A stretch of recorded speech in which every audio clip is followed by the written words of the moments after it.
everyone, Granny here. I checked in probably around midnight last night and discovered that the expedition had dropped. This is in Australia.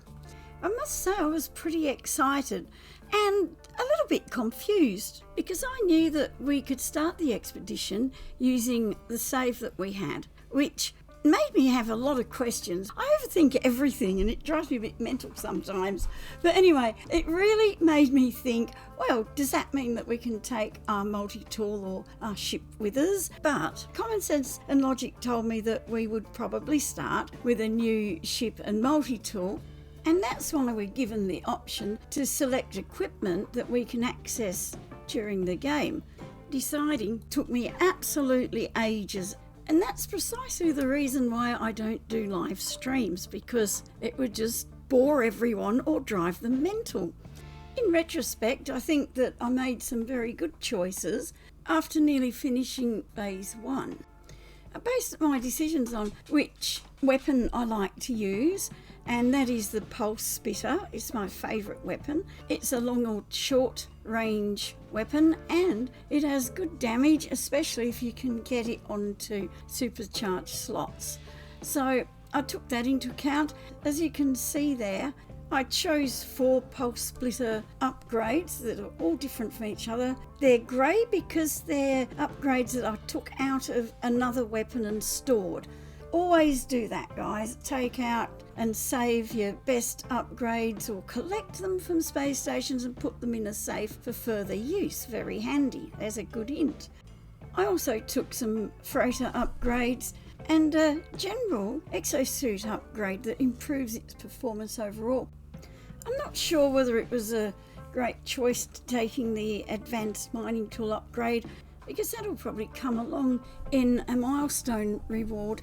I had lots of really terrific upgrades in my safe, but I couldn't be bothered calling in my freighter at 2 o'clock in the morning because I just wanted to get started on it. As far as the cargo goes, I selected oxygen, carbon and nitrogen. That's going to save a lot of mining time, and they're the things that you really need to have a lot of.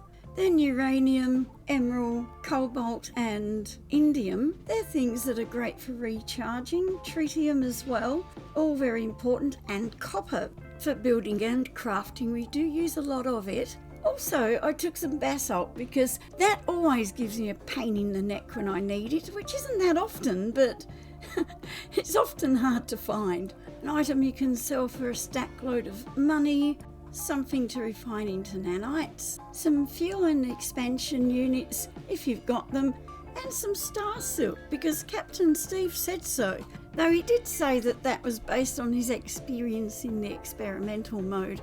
Basically, I chose something for all the important things, so I hope that's kind of helpful. Without further ado, let's begin so we can actually check out what we've got to begin the expedition with. A couple of things. I'm not going to make expedition playthroughs this time, but I will be posting on the new Atlas missions and taking a look at Nightingale.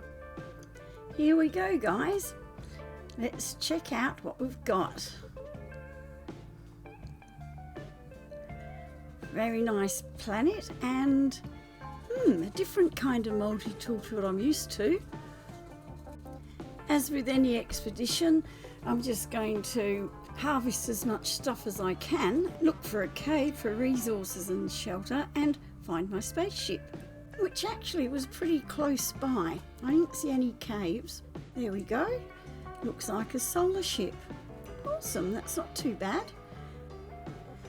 There's the typical repairs to do, and at least now I have shelter. I can go and get lots of resources, as many as possible. The longer you spend getting resources, the more time you save later on. I like the white sails.